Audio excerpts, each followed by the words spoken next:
गाजियाबाद में loan mafia लक्षित तंवर की संपत्ति कुर्क की गई है। 3 थाना क्षेत्रों में करीब 15 करोड़ की संपत्ति कुर्क हुई है। कोर्ट के आदेश पर लोन माफिया पर यह कार्रवाई की गई। धोखाधड़ी के मामले में डासना जेल में बंद है लक्षित तंवर और लोन माफिया लक्षित तंवर पर 20 से ज्यादा मुकदमे दर्ज हैं। 500 करोड़ के फर्जी लोन लेने का आरोप है। बैंक मैनेजर के साथ मिलकर करोड़ों की ठगी करने का आरोप है।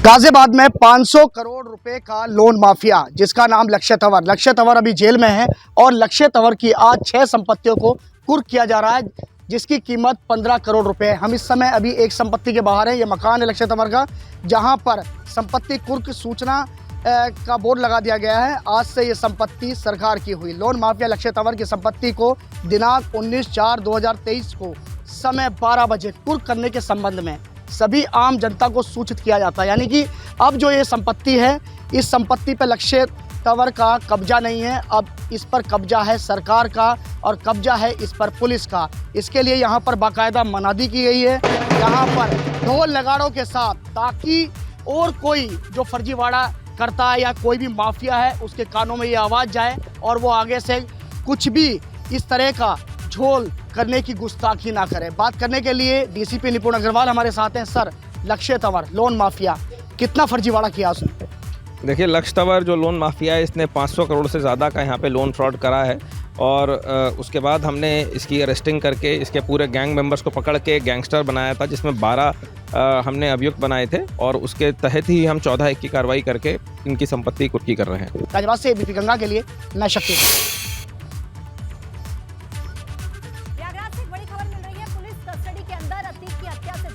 जानकारी अतीक को भारत रत्न देने की मांग करने वाला कांग्रेस नेता हिरासत में लिया गया। पुलिस ने कांग्रेस नेता राजकुमार उर्फ रज्जू भैया को हिरासत में लिया है।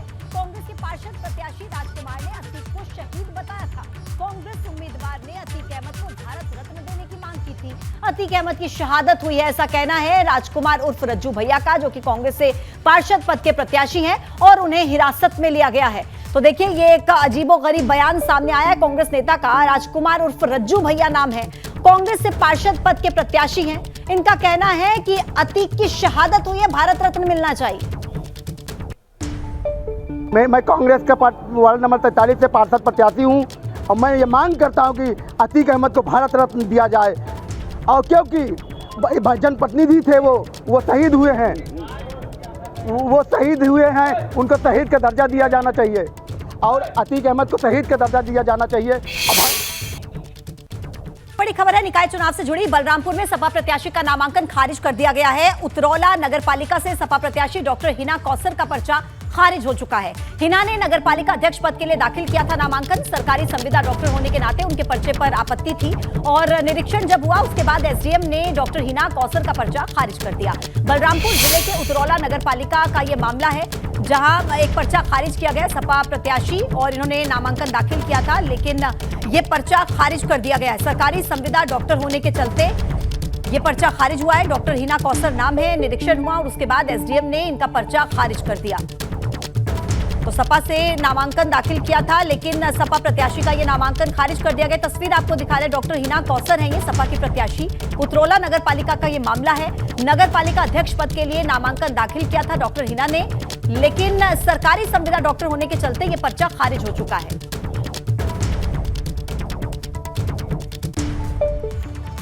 और देखिए, यूपी के 17 नगर निगम के लिए सपा के सभी उम्मीदवारों का ऐलान। बरेली से संजीव सक्सेना को मेयर का टिकट मिला है। अयोध्या से आशीष पांडे को टिकट मिला है। मुरादाबाद से हाजी रईस हैं, उन्हें टिकट दिया गया है। आगरा से जूही प्रकाश जाटव को मेयर का टिकट दिया गया है। झांसी से सतीश जतारिया को मेयर का टिकट मिला है। शाहजहांपुर से अर्चना वर्मा को मेयर का टिकट मिला है। फिरोजाबाद से मशरूर फातिमा को यह टिकट मिला है। सहारनपुर से नूर हसन मलिक को महापौर का टिकट दिया गया है। तो सपा के सभी उम्मीदवारों का ऐलान 17 नगर निगमों के लिए। और किन किन को टिकट मिला है ये आप अपने टीवी स्क्रीन पर देखिए। लिस्ट हम आपको दिखा रहे हैं। ये वो लिस्ट है जिनमें सपा के उन प्रत्याशियों का नाम है जिन्हें महापौर के लिए टिकट दिया गया है। 17 नगर निगमों के लिए महापौर का टिकट किस किस को मिला है, सपा ने अपने प्रत्याशियों का ऐलान कर दिया है। अयोध्या से आशीष पांडे को मेयर का टिकट, मुरादाबाद से हाजी रईसुद्दीन को टिकट मिला है और 17 नगर निगमों के लिए सपा ने सभी उम्मीदवारों का ऐलान कर दिया। बरेली से संजीव सक्सेना को महापौर का टिकट मिला है। अयोध्या से आशीष पांडे को टिकट मिला है और देखिए मुरादाबाद से हाजी रईस उद्दीन पर समाजवादी पार्टी ने भरोसा जताया है मेयर के पद के लिए।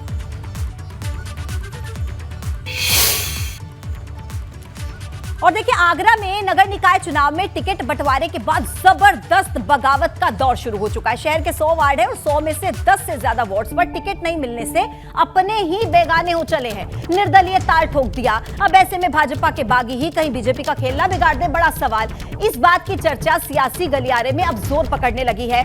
वहीं निर्दलीय ताल ठोक रहे प्रत्याशियों की अगर माने तो वो जनता की मांग पर निर्दलीय चुनाव लड़कर ताल ठोक रहे हैं और भाजपा में बगावत पर सपा को निशाना साधने का मौका मिल गया है। जबकि भाजपा के जो बड़े नेता हैं वो सभी वार्ड्स में जीत का दावा कर रहे हैं।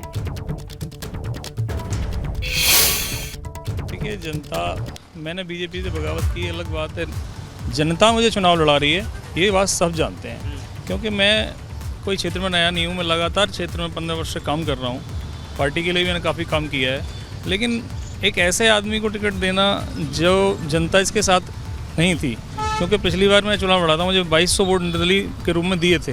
मैं आपको बताना चाहूँगा, भारतीय जनता पार्टी आगरा महानगर ने यहाँ पे जितने भी कोर कमेटी के सदस्य थे सभी लोगों ने मेरा नाम प्रस्ताव करके भेजा।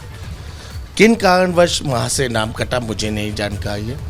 बस यहाँ पे सबसे बड़ी बात है कि यहाँ की क्षेत्रीय जनता की मांग थी कि बाहर के व्यक्ति को किसी को टिकट ना दी जाए।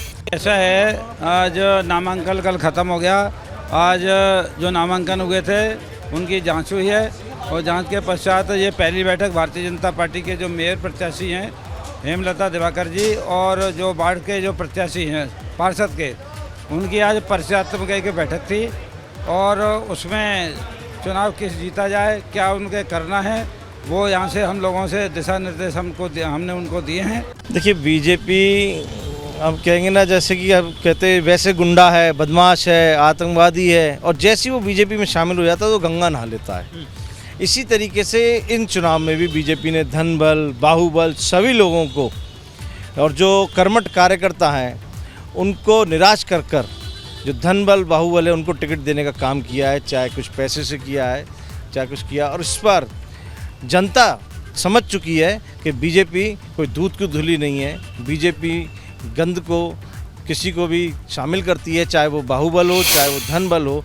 कि 17 तारीख को जब प्रदेश नेतृत्व ने जो अध्यक्ष हैं भाजपा के श्री भूपेंद्र चौधरी जी ने जब यह हमारी सूची वार्ड 25 घड़ी बदौरिया से मेरी माताजी जो हैं मिथिलेश मौर्य जी वार्ड 25 से प्रत्याशी की सूची जब जारी कर दी, तो हमारे महानगर के अध्यक्ष श्री भानु महाजन जी ने जो शीर्ष नेतृत्व की बात ना मानकर जो दक्षिण विधान से विधायक रहे जो और इस समय कैबिनेट सरकार में मंत्री हैं, उनकी बात मानकर एक ऐसी कार्यकर्ता की हत्या की जो कि दलितों को आगे घर घर में जोड़ रही थी। और जो मेरे दादाजी हैं वो 5 बार से विधायक हैं श्री चंद्रमान मौर्य जी, हम ऐसे एक ग्रैंडसन 5 बार एमएलए रहे हैं एतमाकुल क्षेत्र से जी, बड़ा कद रहा है उनका। तो आप बीजेपी में लंबे समय से सक्रिय हैं, आप युवा मोर्चा में हैं, तो क्या लग रहा है कि आपको लग रहा है कि जो कैबिनेट मंत्री हैं आगरा दक्षिण से विधायक है योगेंद्र उपाध्याय जी, उन्होंने कहीं ना कहीं टिकट नहीं लेने दी नाम घोषित होने जी हाँ, उन्होंने एक ऐसे व्यक्ति को टिकट दी जो कि उनके ऊपर महिला छेड़छाड़, घर में उसके मारपीट, ऐसे कई सारे मुकदमे थाने में लिप्त हैं। शिवपाल अखिलेश पर समाजवादी पार्टी के प्रवक्ता उदयवीर सिंह ने एक बड़ा बयान दिया है। टिकटों को लेकर नाराजगी की जो खबरें आ रही थी उनका खंडन किया। पार्टी के सभी लोग और वरिष्ठ नेता पार्टी के साथ हैं। उदयवीर सिंह ने कहा है पार्टी में किसी तरह की कोई नाराजगी की बात नहीं, अगर जरूरत पड़ेगी तो अखिलेश शिवपाल साथ में प्रचार भी करेंगे। सभी लोग पूरी क्षमता के साथ प्रचार करेंगे, उदयवीर सिंह का ये बयान है। पूरी तैयारी में आप लोग को भी हम देख रहे हैं निकाय चुनाव की। इस बीच में तमाम चीज़ें और भी हैं। देखिए पहले चर्चा थी कि शिवपाल जी की पसंद के लोगों को टिकट नहीं मिला, नाराज हैं, और अब बात आ रही है कि वो और अखिलेश जी साथ में प्रचार करने उतरेंगे मैदान में। मीडिया को कुछ न कुछ चर्चा में बनाए रखना एक व्यावसायिक मजबूरी भी है। सारे पार्टी के लोग और वरिष्ठ नेता पार्टी के साथ हैं और समय समय पर आपस में चर्चा विचार विमर्श करते रहते हैं। न कोई नाराज़गी की बात है, न साथ प्रचार करना कोई न्यूज़ है। जब पार्टी के वरिष्ठ हैं साथ हैं तो जब ज़रूरत पड़ेगी साथ करेंगे, जब ज़रूरत पड़ेगी अकेले करेंगे। तो जैसी पार्टी की आवश्यकता होगी, जिस भी बड़े नेता से लेकर कार्यकर्ता की ज़रूरत होगी, पार्टी जहां बोलेगी, जिसको बोलेगी, सारे लोग वहां उस क्षमता में पूरी ईमानदारी से प्रचार करेंगे, प्रयास करेंगे, क्योंकि ये चुनाव कार्यकर्ताओं का चुनाव है। गांव-गांव, वार्ड से लेके नगर पंचायत से लेकर नगर निगम तक तमाम कार्यकर्ता चुनाव लड़ रहे हैं, चुनाव में हैं। तो जिसकी जहां मदद संभव है पार्टी के लोग करेंगे। देखिए, अगर सिर्फ चर्चाएं हैं तो एक सवाल और उठता है कि चाहे बिजनौर हो, चाहे सहारनपुर हो, कई ऐसी जगह हैं जहाँ पर समाजवादी पार्टी से जो लोग नाराज़ थे उनको रालोद ने टिकट दे दिया है। ऐसा क्यों फिर? ये तो चर्चाएं नहीं है। कोई पार्टी से नाराज़ नहीं था। अगर कहीं का उदाहरण आप देंगे तो मैं आपको उदाहरण सहित बता दूंगा। सवाल ये है कि छोटा चुनाव है, हर आदमी चुनाव लड़ना चाहता है। सहयोगी दलों के भी कार्यकर्ता चुनाव लड़ना चाहते हैं। सब लोगों को किसी अलायंस के नाम पर या किसी नाम पर घर बिठाना हर दल के लिए संभव नहीं होता। बड़ा चुनाव होता है, एक दो लोग लड़ते हैं, सारे कार्यकर्ता मिलकर लड़ाते हैं। तो इसलिए पुरानी परंपरा रही है कि जहाँ समाजवादी पार्टी के अपने भी बहुत सारे कार्यकर्ता टिकट मांग रहे होते हैं, वहाँ नेतृत्व ये फैसला कर लेता है कि यहाँ हमारी सिंबल नहीं दिया जाएगा, इसको ओपन कर रहे हैं, सारे कार्यकर्ता लड़ सकते हैं। इससे पहले समाजवादी पार्टी ने स्थानीय निकाय के चुनाव में निर्णय लिया था कि समाजवादी पार्टी सिंबल नहीं देगी और जो लड़ना चाहें आपस में सहमति बना लें। जहाँ सहमति बन जाएगी सारे लोग वहाँ एक आदमी लड़ाएं, नहीं तो सब लोग लड़ें। हमारे साथ में सपा प्रवक्ता और पूर्व एमएलसी उदयवीर सिंह, कैमरा सहयोगी हरिओम के साथ शैलेश अरोरा, एबीपी गंगा, लखनऊ।